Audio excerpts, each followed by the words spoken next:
हैं जिनकी क्लैरिफिकेशन देना सरकारी तौर पे इंतहाई ज़रूरी समझा जाता है, क्योंकि अगर मैं आपको वैक्यूम में छोड़ दूं तो स्पेकुलेटिव या प्रिजम्पटिव या रूमर्स, अफवाहें, वो गर्दिश करना शुरू हो जाती हैं। मैं आपको सही, official, correct, on record version दूंगा और मैं जो बात कहूँगा उसके ऊपर मैं एज अ प्रोफेशनल खड़ा हूँगा और हर मेरी बात के साथ कोई सपोर्ट होगी, कोई एविडेंस होगा, कोई डॉक्यूमेंट होगी। सबसे पहले मैं आपको ये बताऊं कि हम पुलिस में एज आईजी हम तकलीफ में हैं। मैं भी तकलीफ में हूं, मेरे अफसरान भी तकलीफ में हैं, मेरे जवान भी तकलीफ में हैं। मैं सबसे पहले गुजारिश ये करूंगा कि हमारी तकलीफ में हमारे इजाफा न किया जाए, हमारी तकलीफ पे मरहम रखा जाए, हमें समझा जाए कि हमने वर्दी ज़रूर पहनी हुई है लेकिन आखिरकार हम इंसान हैं, इस मुल्क के शहरी भी हैं। और जब हम वर्दी उतारते हैं तो हमारे भी उसी तरह से बच्चे हैं, हमारे भी घर है, हमारे भी वही औकाते कार है और हमारा खाना पीना सांस लेना बाकी इंसानों की तरह से है।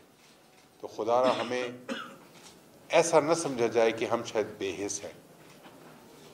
हम हसास लोग हैं, हम जिम्मेदार लोग हैं, हम इज़्ज़त वाले लोग हैं और हम इस वक्त दुख में हैं, हम गम में हैं और हमारे गमों के ऊपर मरहम चाहिए हमें। आज तीसरा दिन है और इन 3 दिन में शायद 3 घंटे मैं सोया हूँगा क्योंकि मेरे पास काम ज़्यादा थे। जब आपको अल्लाह ने 1,20,30 हज़ार लोगों का ज़िम्मेदार बनाया होता है तो फिर आपके पास वक्त बहुत मुश्किल हो जाता है मिलना हर काम को करने के लिए। लेकिन मैं अपने इस गम का, इस दुख का इजहार अपने लोगों से कर चुका हूँ, शेयर कर चुका हूँ और हमने अपनी एक आवाज़ बुलंद की है और वो आवाज़ है कि हम अपने एक एक शहीद का बदला लेंगे, हम कुर्बानियों को रायगा नहीं होने देंगे इंशाअल्लाह। और हम नज़दीक हैं, हम उस दहशतगर्द के नेटवर्क के नज़दीक हैं जो हमारी इतनी शहादतों की वजह बना, जो इस मुल्क के जिसने अमन को ख़राब किया, जिसने खैबर पख्तूनख्वा पुलिस के साथ जुल्म किया, हम उस नेटवर्क के नज़दीक हैं। पहले मैं आपको ये बताऊं कि ये अफवाहें, ये साजिशी थ्योरियां, ये फजूल बातें, ये मेरे लोगों को, मेरे बच्चों को एहतजाज पर उकसाना, ये मेरी तकलीफ में इजाफा कर रहा है। मेरे बच्चों को मुझे डील करने दें। मैं अपने बच्चों को, मेरे से ज़्यादा कोई नहीं जानता है। मेरे 34 साल इस नौकरी में हो गए हैं, इस वर्दी में मैंने 34 साल गुजारे हैं। मेरे जवान बच्चे हैं और जो मेरे आज जिनके साथ मैंने बात की वो मेरे बच्चे, वो मेरे जवान हैं, मेरे अपने जवान बच्चे हैं और मेरे बच्चे मेरे जवान हैं। साजिशी थ्योरियों से मेरे जवानों के दुख में इजाफा करना, उनको मजबूर करना, उनको गुमराह करना, उनको रोडों पे लेके आना, ये मैं किसी सूरत बर्दाश्त नहीं कर सकता हूँ।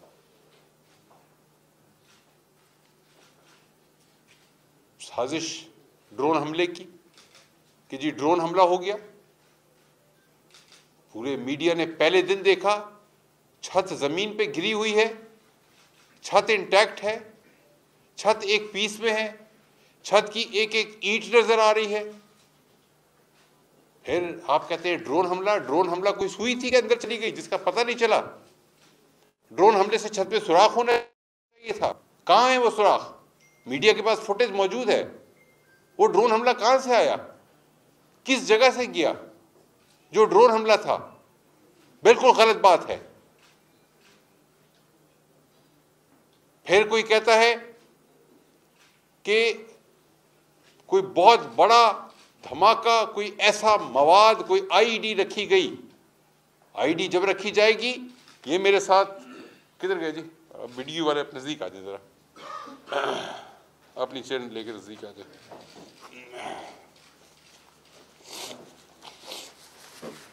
ये जी वीडियो मेरे साथ बैठे हैं। जब धमाका जमीन पे पड़े किसी मवाद का होता है, जब कोई आईडी फटती है, आप सारे मीडिया के लोग हैं, तजर्बेकार लोग हैं, जमीन में गड़ा पड़ता है कि नहीं पड़ता है? आप जाएं, जाके देखें, साइट मौजूद है। कौन सा मुझे गड़ा कोई दिखा दे कि जमीन में गड़ा है, छत के ऊपर कोई धमाके का निशान है? बिल्कुल फजूल बातें हैं।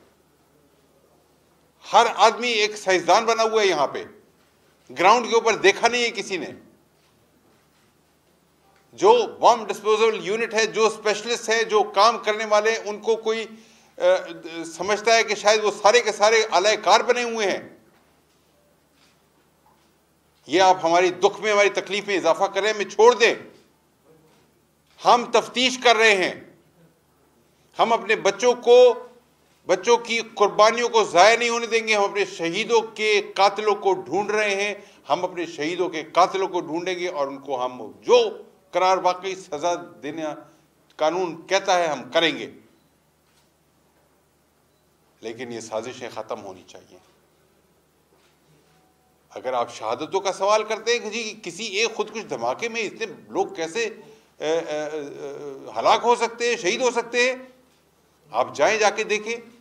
धमाके में शायद 5, 8, 10 लोग शहीद हुए होंगे। ये सारा छत ने, जो आज से 50 साल पहले छत बनी है, जिसके नीचे कोई खंबे नहीं है, जिसके नीचे कोई पिलर नहीं है, अपनी मदद आपके तहत बनाई गई थी आज से 50 साल पहले। 50 फुट बाय 50 फुट का मतलब है 2500 फुट का हॉल, 50 फुट लंबाई, 50 फुट चौड़ाई, मल्टीप्लाई बोथ, 2500 फुट का हॉल है। पूरा दीवारों पे खड़ा हुआ है, नीचे खंबा नहीं है, पड़ा हुआ है। आप अगर देखें, और जो आए हैं पुलिस लाइन में नमाज भी पढ़ी होगी आप लोग, अक्सर आप पुलिस लाइन में, मीडिया के तमाम दोस्त जो यहाँ मौजूद हैं, पुलिस लाइन का फर्द है। आप लोग सारे पुलिस लाइन में आते हैं, रेगुलरली आते हैं, आपको पुलिस लाइन का चप्पे चप्पे का पता है। अगर 50 फुट बाय 50 फुट का हॉल है, नीचे उसके खंबे नहीं है, पिलर्स नहीं है, जब भी डिजाइन किया गया, जिसने भी डिजाइन किया या डिजाइन किया या नहीं किया, अपनी मदद आपके तहत, क्या कहते हैं हम पश्तो में, दखपल बंदोबस्त, दखपल पेशो सरा, उन्होंने बनाया 50 साल से। और धमाका जब हुआ, और धमाके की मैं तफसीलात बताता हूं अभी आपको, खुदकुश हुआ, जब हुआ उसके निकलने का कोई रास्ता नहीं था। सामने मेहराब है और पूरी दीवार है बंद, दोनों साइडों में, एक साइड पे फैमिली क्वार्टर है, खिड़कियां नहीं है, बंद। इस साइड पे पुलिस की अपनी प्रेमिसेस हैं, खिड़की कोई नहीं है, बंद। पीछे पूरी दीवार है, एक दरवाजा है और उस दरवाजे के जरिए लोगों का आना जाना है, छोटा दरवाजा है, पुराना हॉल है, खंबे मौजूद नहीं है, 10-12 किलो का एक्सप्लोसिव है, TNT एक्सप्लोसिव है, ट्राई नाइट्रो टाउलिन, हाई एक्सप्लोसिव। जब ट्राई नाइट्रो टाउलिन TNT का जब धमाका होगा, शॉक वेव्स के लिए निकलने की कोई जगह नहीं है। ना सामने जा सकता है, ना दाएं ना बाएं ना पीछे। जो शॉक वेव्स आई उसने सबसे पहले निकलने का रास्ता नहीं है, दीवारें गिरी, सबसे पहले दीवारें गिरी। छत किधर खड़ी थी? खंबा नहीं था, छत दीवार पे थी। जब दीवार नीचे आएगी तो छत किधर जाएगी? छत भी नीचे आएगी। सतून, सॉरी, सतून नहीं है। Thank you Adnan. सतून नहीं है, दीवारें गिरती है, दीवारों के ऊपर छत है, छत नीचे आती है। तमाम मेरे नमाजी, मेरे बच्चे उस छत के नीचे आ गए। आपके सामने था 26-28 घंटे हम मलबा हटाने की कोशिश कर रहे थे। हम मलबा 2 घंटे में हटा सकते थे। क्रेने लाते, बड़ी मशीनें लाते, सफाई कर देते। मेरे जो बच्चे बच गए उसके नीचे, जो जख्मी हमने निकाले हैं, जो एहतियात की वजह से हमने निकाले हैं, जो आज सांस ले रहे हैं, ये डिले उस वजह से हुआ। Please understand. हर बंदा स्पेकुलेट न करे, हमारे दुख को भी समझे और हमें यह भी समझे कि हम इंसान हैं, अपने घर के, अपने बच्चों के लिए कुछ करना चाहते हैं। आप हमारे लिए मजीद मुश्किलात न पैदा करें। ये जो दाएं बाएं से रंग के लोग हैं, कोई कहां से होता है, कोई कहां से होता है, खुदारा मेरे बच्चों की लाशों पे सियासत न करें। मैं अपने बच्चों की लाशों पे सियासत नहीं करने दूंगा। आप अपनी आवाजें बंद करें, आप मीडिया के अंदर स्पेकुलेशन बंद करें, आप मुझे काम करने दें। मेरी इन्वेस्टिगेशन पूरी हो जाएगी, मेरी तहकीकात मुकम्मल हो जाएगी। मैं अपने लोगों के सामने ट्रांसपेरेंटली सामने खड़ा करूंगा, ये ग्रुप था, ये टेररिस्ट नेटवर्क था, ये लोग थे, यहां से आए थे और ये है, एक खुदकुश मारा गया, ये 2, 4, 6, 10, 20 जितने भी हैं वो तमाम के तमाम ये लोग हैं। ये हमारा प्रोसीजर है और इस तरीके से हम कर रहे हैं और हमने इंसाफ लेना है। इंसाफ हम मांगते हैं और इंसाफ हम देंगे। हम पूरे पाकिस्तान को इंसाफ दिलाने की कोशिश करते हैं। हमारे हलफ में, हमारे कानून में लिखा हुआ है, कानून की अमलदारी हमारे हाथ में है। हम अपने लिए नहीं करेंगे, ये हम करेंगे, लेकिन मुझे प्लीज छोड़े, मुझे ज्यादा तंग न करें कि मैं नाराज हो जाऊं, मैं खफा हो जाऊं और मैं कहूं कि जी मैं अपने बच्चों का बदला अल्लाह पे छोड़ता हूं। अल्लाह ने, हुकूमत ने, अल्लाह ने जिम्मेदारी मुझे दी है, तो मैं अपने बच्चों का बदला अल्लाह पे जरूर छोड़ूंगा, लेकिन उसके लिए पूरी कोशिश करूंगा, पूरी मेहनत करूंगा, पूरी एफर्ट करूंगा। सीसीटीवी फुटेज हमारे पास आ गई है। आज कुछ जगहों पे कुछ मीडिया के अंदर ऐसी बात आई कि सीसीटीवी फुटेज न मिल सकी और ये, यार मेरे पास कोई रेडीमेड चीज़ नहीं है, मुझे आप एफर्ट करने के लिए कुछ टाइम दें। मेरे पास 5-10 हज़ार 20 हज़ार टेलीफोन हैं जिनका मैंने जियो फेंसिंग निकालना है। हर टेलीफोन के अंदर 200 फ़ोन कॉल्स होंगी। 5000 टेलीफोन ज़रबे 200, तो मैं ये 10 लाख फ़ोन जो है वो उनको मैं खंगालने के लिए, ढूंढने के लिए मुझे टाइम चाहिए। मुझे सीसीटीवी सेफ सिटी पेशावर में नहीं है, मैं जहां से मुझे मिलेगा अपनी मदद, आपके तहत कोई कैमरा मिलेगा मैं उसके पास जाऊंगा, मिन्नत करूंगा कि मुझे अपनी डीवीआर दे दें, मैं उसमें से कुछ निकाल लूं। फिर जब 24 घंटे की डीवीआर आप देखेंगे तो आपको एक डीवीआर 24 घंटे की देखने के लिए आपको 24 घंटे चाहिए। आपको एक आदमी 24 घंटे जागेगा तो एक डीवीआर देखेगा। अगर मैं 7 दिन के लिए जाता हूं तो मुझे एक आदमी 7 दिन 24 घंटे की डीवीआर देखेगा। अगर मुझे 100 कैमरे चाहिए तो उसके लिए मुझे 100 आदमी चाहिए। मुझे 5000 कैमरे ढूंढने पड़े मैं ढूंढूंगा, मुझे 5000 लोग चाहिए, मुझे टाइम भी चाहिए। प्लीज टाइम दें, मुझे काम करने दें। मैंने निकाल लिया है खुदकुश। मैंने एक सीसीटीवी फुटेज पूरी खैबर रोड से पुलिस लाइन की तरफ आते हुए मैंने खुदकुश निकाल लिया है। मैंने उस खुदकुश को कैमरे में देख लिया है, मैंने क्रॉस मैच कर लिया है, मैंने उसका चेहरा देख लिया है। और वो खुदकुश और जो हमें मस्जिद के अंदर खुदकुश बम्बार का सर बुरीदा हमें मिला है, वो एक आदमी है, वो पुलिस की यूनिफॉर्म में है, उसने जैकेट पहनी हुई है। जैकेट, खुदकुश जैकेट की बात नहीं कर रहा हूं, रेगुलर जैसे पुलिस वाले आम नॉर्मल जैकेट पहन देते हैं। उसने सर पे हेलमेट पहना हुआ है, उसने मुंह पे मास्क लगाया हुआ है और वो मोटरसाइकिल पे आता है। और मोटरसाइकिल हमारे पास आ गई है और मोटरसाइकिल हमने तलाश कर ली है और उसका इंजन चेसी नंबर उन्होंने रगड़ा हुआ था, मिटाया हुआ था, वो हमने उसको भी ट्रेस कर लिया है। And we are tracking the bike also.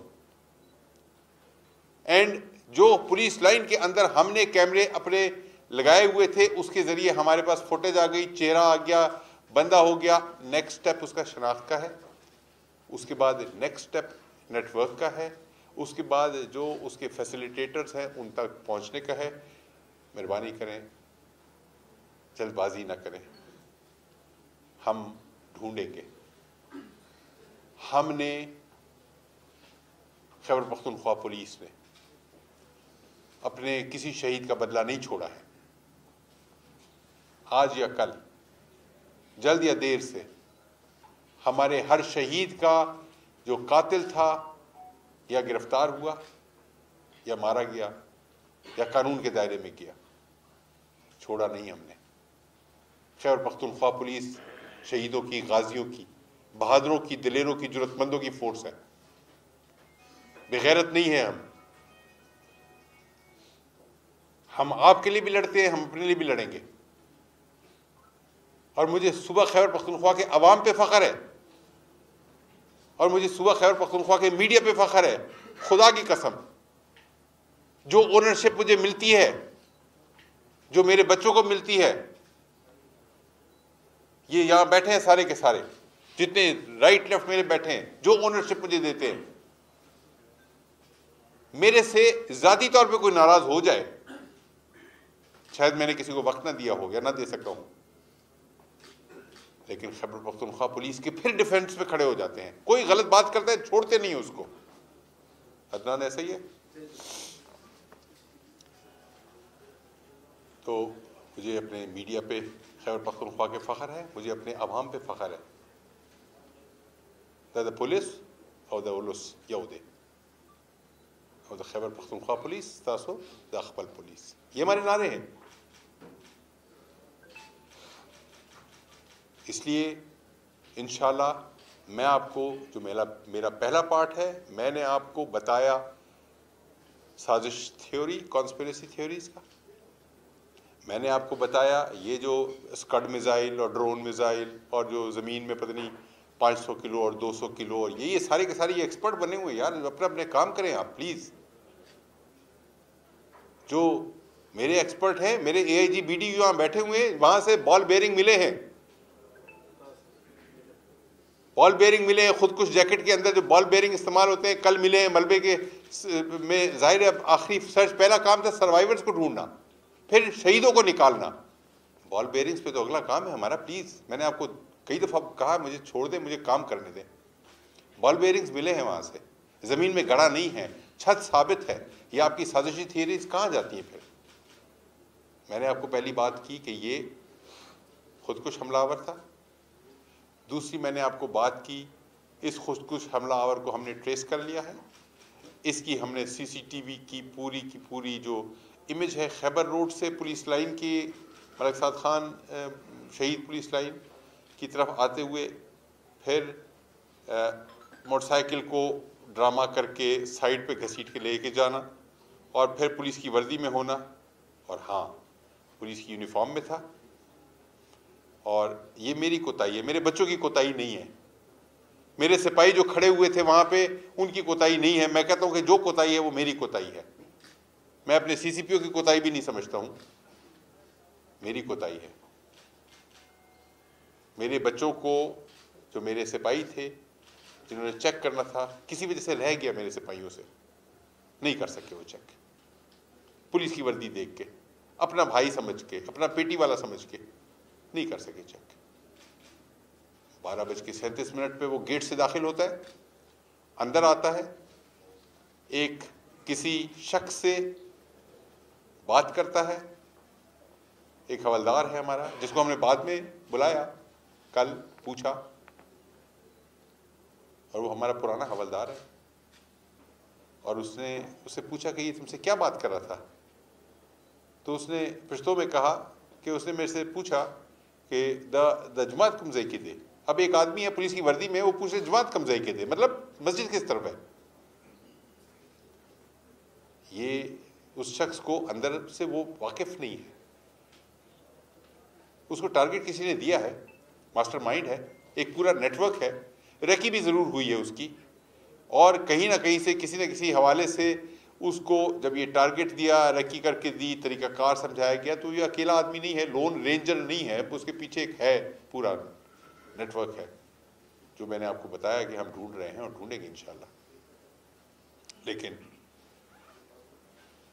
साजिश का आप साइड पे करें, हम जो बात करेंगे हम एविडेंस से बात करेंगे।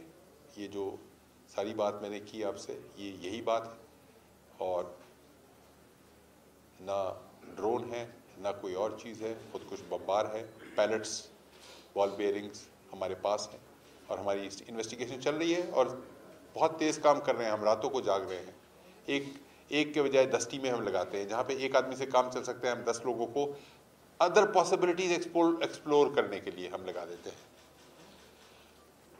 लेकिन फिर भी टाइम लगता है। आखिरी बात, और मैं माज़रत भी आपसे करूंगा कि मैं कोशिश करूंगा जल्दी वाइंड अप करूं, क्योंकि आगे मैंने एक और मीटिंग में वज़ीर आला की मीटिंग एक है, इसी के हवाले से उसमें मैंने जाना है। तो मैं अपनी आखिरी बात करूंगा, अपनी बात ख़त्म करूंगा, उसके बाद फिर मैं 2-4 सवाल आपसे ले लूँगा। फिर मेहरबानी करें, क्योंकि मैं बड़ी खुल के बात कर दी आपसे, और शायद सवाल आपके क्लियर वैसे ही हो गए होंगे, कौन था, कहाँ से आया, क्यों हुआ, सिक्योरिटी लैब्स क्यों हुआ। मैंने बताया सिक्योरिटी लैब्स हुआ है, मेरे सिपाही जो खड़े थे, मेरे जवान खड़े थे, मेरे बच्चे खड़े थे, उन्होंने नहीं चेक किया, अपनी वर्दी देख के, अपना भाई समझ के। एक मिनट, मैं आखिरी बात कर लूँ, फिर उसके बाद आखिरी बात। 2 दिन से, ख़ास तौर से कल ज़्यादा, एक और इशू खड़ा हो गया। अभी हम एक बड़े इशू से फारिग नहीं हुए थे, हम जनाजों की तदफीन से फारिग नहीं हुए थे, और जनाजों की तदफीन से में हम अभी मसरूफ़ थे, हम फातिहा ख्वानी कर रहे थे, हम सोयम का और बाकी कर रहे थे, इन्वेस्टिगेशन की टीमें अपनी काम कर रही थी, मलबे को हम क्लियर कर रहे थे, हमारे पास 500 काम थे। एक नया तूफ़ान शुरू हो गया, मेरे बच्चों को लोग गुमराह करना शुरू हो गए कि जी आपको तो तहफ़्फ़ुज़ मिलना चाहिए, जी आपके पास तो ये नहीं है, आपके पास वो नहीं है, जी साजिशी सारे ताने बाने उसके कहाँ कहाँ जोड़ना शुरू हो गए। मेरे बच्चों को गुमराह किया, मेरे लिए एक नया काम ढूंढा है आपने।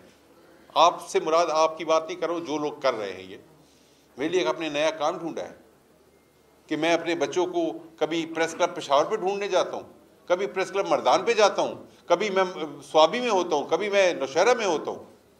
मेरे बच्चे जो लड़ने के लिए हैं, जिनको मैंने ट्रेन किया है, जिनको मैंने वेपन दिया है, जो बदला लेने के लिए तैयार हैं, जो बदला लेने के लिए खड़े हैं, वो अब अपने अगर हकूक़ का एहतजाज और तहफ़्फ़ुज़ की बात करना शुरू कर दें, तो फिर मैं क्या कहते हैं, तमाम शहर ने पहने हुए दस्ताने, मैं किसके हाथ पे अपना लहू तलाश करूं।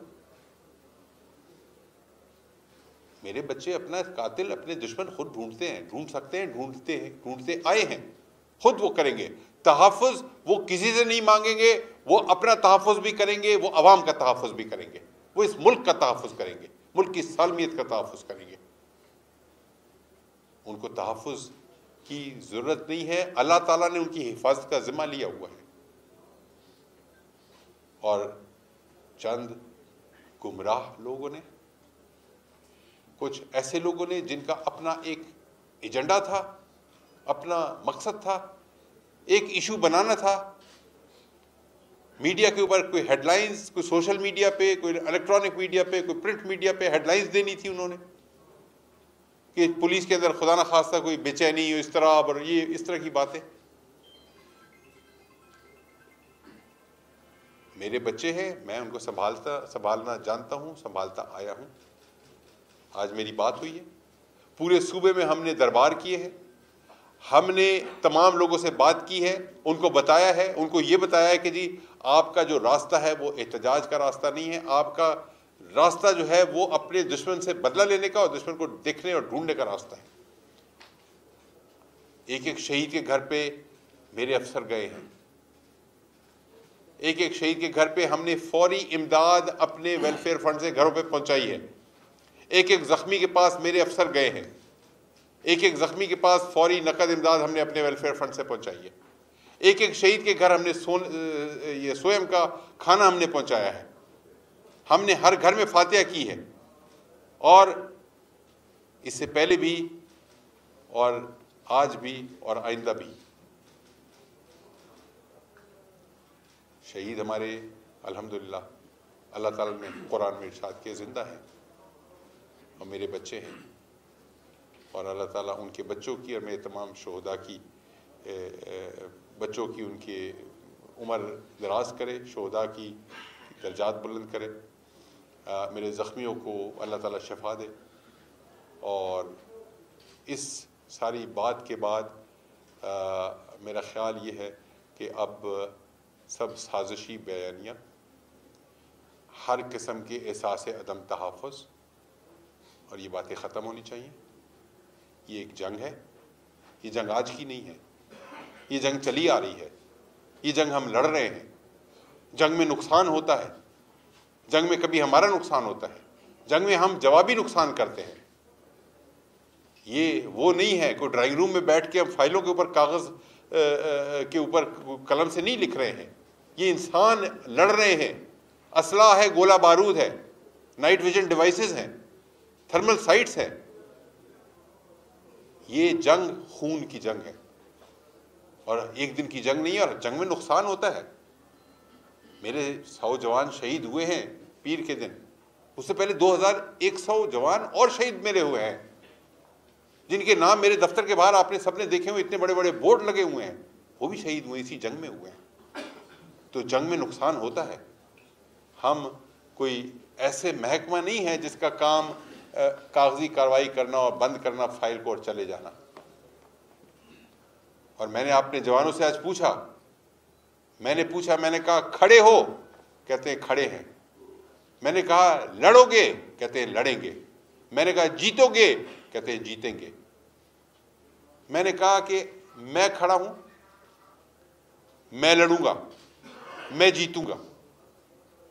आप ना मेरे साथ हो, मैं फिर भी खड़ा हूं, फिर भी लड़ूंगा, फिर भी जीतूंगा, आपके बगैर जीतूंगा। कौन ऐसा है जो मेरे साथ नहीं, जो चाहता है किसी महफूज जगह पे चले जाए?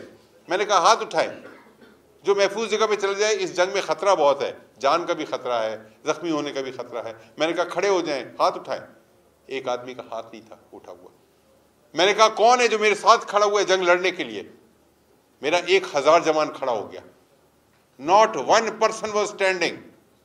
They were standing with me, shoulder to shoulder, and they said, "We'll fight with you."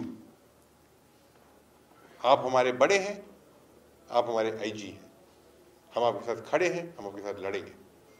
इस रिजॉल्व के साथ, इस जज्बे के साथ मैं अपने जवानों को छोड़ के आया हूं, और मैंने उनको कहा है ये आप 1000 जवान आज मेरे साथ खड़े हैं यहाँ पे, ये 1,30,000 की फोर्स को ये पैगाम आपने पहुंचाना है, गुमराह ना हो, गलत लोगों के हाथों में उनके बयानिए को मत चलाओ, और इस तरह की बातें न सुनो जो आपको मस्बत रवैये के बजाय मनफी की तरफ लेके जा रही हैं। वो आप उनके अपने मकासद हैं, आप उनके मकासद में ना इन्वॉल्व हो। मेहरबानी करें, मैं किसी का नाम नहीं लेता हूँ, मैं सिर्फ ये कहता हूँ कि जो भी हैं, please stop speculation. Please stop hurting us any more than we can tolerate. Do not hurt us. Do not hit at us. Do not present conspiracy theories. Let us investigate, let us decide. And we'll present everything, whatever happened. जो lapse था वो किस वजह से हुआ, जिम्मेदार कौन है, आइंदा के लिए क्या लाया अमल करना, तफ्तीश में खुदकुश कौन था, कहाँ से आया, जिसका मैंने आपको बता दिया है कि हमें we have now a very fair idea and we are proceeding further with that. और उसके बाद जवानों के मोरल और उनके जज्बे की जो मैंने बात की कि मेरे बच्चों को गुमराह न करना, और इंशाल्लाह मेरा कोई बच्चा नहीं सुनेगा इस तरह की बात, और हम इस सूबे के, इस इज़्ज़तमंद गैरतमंद सूबे के अवाम के जानो माल की तहफ़्फ़ुज़ की कसम खाई है। और मेरा दरबार आज दो चीज़ों पे इख्तिताम हुआ उसका। एक, मैंने अपने बच्चों से फिर हलफ लिया, मैंने अपने बच्चों से हलफ लिया, मैंने अपना हलफ भी दिया और मैंने कहा कि खून के आखिरी कतरे तक जान की कुर्बानी देनी पड़े हम देंगे। मेरे सारे बच्चों ने आज हलफ लिया है। ये मेरे साथ एडिशनल जी साहब बैठे हैं, मेरे साथ CCPO साहब बैठे हैं, बाकी मेरे अफसरान बैठे हैं, सब ने हलफ लिया आज। We are standing, we are fighting and we will not allow anybody to play with the peace of this province, to play with the security of the people of this province. We will not allow anybody. Please, I am warning you, हमने अपने किसी शहीद का बदला नहीं छोड़ा, हम किसी शहीद का बदला नहीं छोड़ेंगे। और इंशाल्लाह आप लोगों के साथ, सपोर्ट के साथ, मीडिया के साथ, मीडिया की मस्बत रवैये के साथ इंशाल्लाह। और मैंने आपको हमेशा कहा कि ये जंग पुलिस की जंग नहीं है, ये जंग पाकिस्तान की जंग है और इस जंग में आप सारे पाकिस्तानी हमारे साथ हैं। ये पाकिस्तान की जंग है। ये इस सूबे के जो हमारे लोग हैं, जिसके अंदर देखिए बात ये कि आपके आगे कैमरा है, पीछे आप लोग कहते हैं ये मीडिया का आदमी है, मेरे ऊपर वर्दी है कहते हैं पुलिस का आदमी, अंदर से सब वही हैं। हम सब वही खून, सुर्ख खून है। आंखें, नाक, कान, हाथ, सांस लेना, दिल धड़कना, खुराक, ज़रूरियात सब एक है। सिक्योरिटी सबका, हमारा सबका, सबकी रिक्वायरमेंट है। कुछ का काम क्या है, कुछ का काम क्या है। और मैंने कहा कि हमने जब हलफ उठाया था, हमने तहफ़्फ़ुज़ की कसम भी खाई थी और हमने ये भी कहा था कि हम अपने, चाहे इसके लिए जान की कुर्बानी ही क्यों ना देनी पड़े, ये हमारे हलफ के अल्फाज हैं कि मैं हर वो कानून के मुताबिक काम करूंगा और उसमें अगर कितने भी खतरात हों मैं जाऊंगा, और चाहे इसमें जान की कुर्बानी ही क्यों ना देनी पड़े के का सेंटेंस है। और ये सबने आज कहा है। And I am ready and I will lead from the front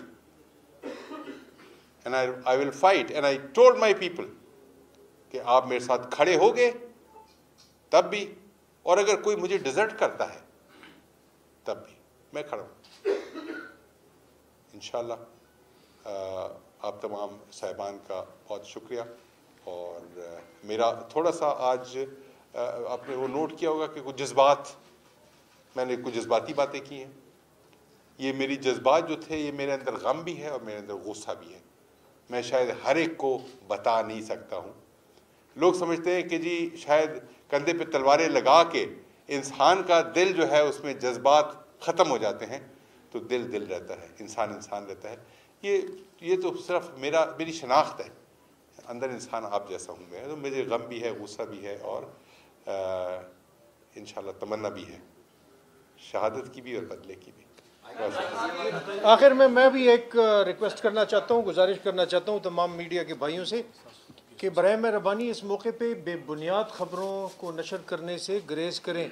मेरे नाम से मंसूब पिछले दिनों में कई खबरें ऐसी मैंने देखी जो ना मैंने कहा किसी को, ना मैंने वो बातें की, और वो प्रिंट में और इलेक्ट्रॉनिक मीडिया दोनों पे चली। एक खबर ये भी थी कि खुदकश हमलावर सरकारी गाड़ी में बैठ के आया। तो ये अभी हमने छत नहीं उठाई वहाँ से, हम मौके पे गए नहीं, हमारे पास कोई शवाहिद नहीं है, इसीलिए हम मीडिया को अवॉइड करते रहे चंद दिन, ताकि हम किसी ऐसी सॉलिड बात के साथ आएँ कि आपको बता पाएँ। तो मेरी गुजारिश है कि जिस भी अफसर के नाम से कोई खबर आती है, बराए मेहरबानी उसे ज़ाती तौर पे पहले तस्दीक करके फिर नशर किया करें। सोशल मीडिया पे खबरें फैल रही है कि इस्तीफे दिए गए हैं, जब उसकी तस्दीक के लिए हम आपसे राब्ता कर रहे हैं तो उसका जवाब नहीं आता, तो हम क्या करें? जी ठीक नहीं, देखिए मैं कहता हूँ, देखिए आप नशर उस टाइम तक ना करें जिस टाइम तक हमने तस्दीक ना की ना। एजाज एक मिनट मेरी बात सुनिए। देखिए बात यह है कि देखिए गिले शिकवे नहीं है कुछ भी।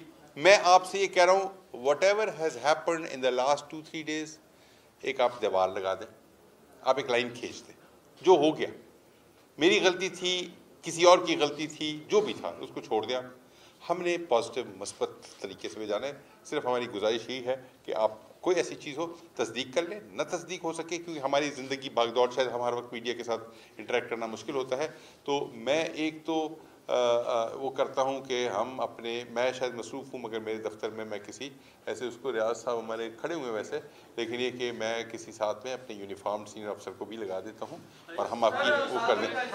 ये बुखारी साहब से हम स्टार्ट कर लें। बुखारी साहब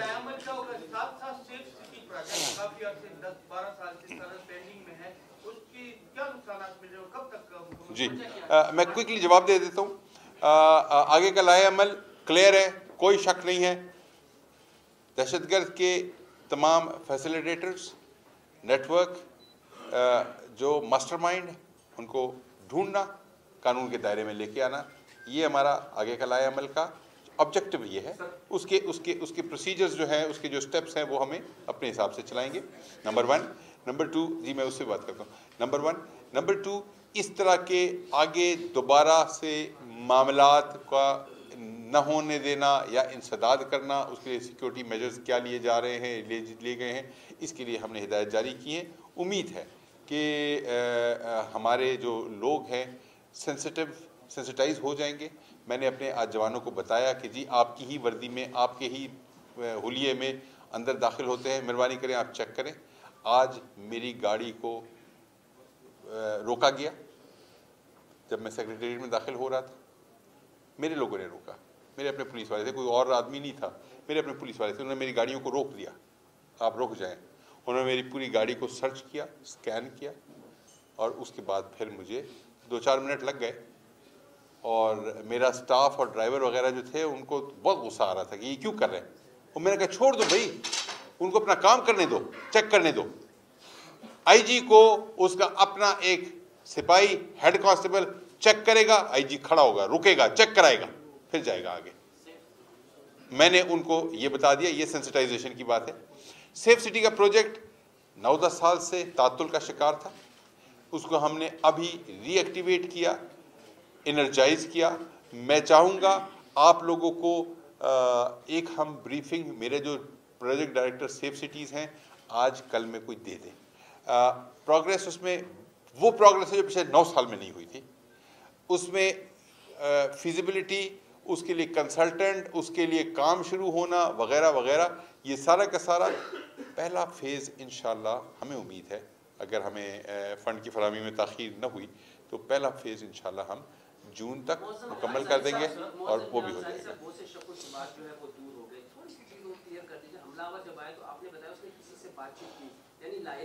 लेकिन स्टार्ट में पहले 2 दिन ये बातचीत मुसलसल खासतौर पर मुख्तलिफ तरफ से आ रही थी।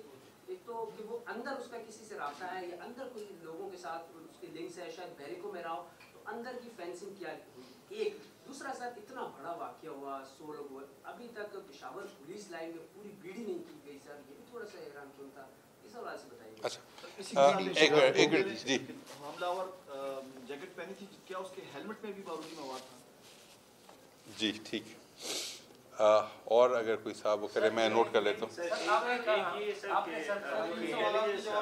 साजिश लोगों ने उनको उकसाया पुलिस वालों को, तो उनको क्या फायदा था और वो साजिश ओके चलिए, मुझे फिर सवाल भूल जाएंगे। मैं अदनान से शुरू करता हूँ। अदनान का जो पहला सवाल था जिसमें इसने कहा कि जी शुरू दिन से शकूक व शुबहात पाए जा रहे थे और किससे बात की वगैरह वगैरह। देखिए, पहले जो काम चल रहा था, मंडे को सुबह को 1 बज के, दोपहर को 1:17 पे ये धमाका होता है और उसके बाद फिर स्पेक्युलेटिव बातें शुरू हो जाती हैं।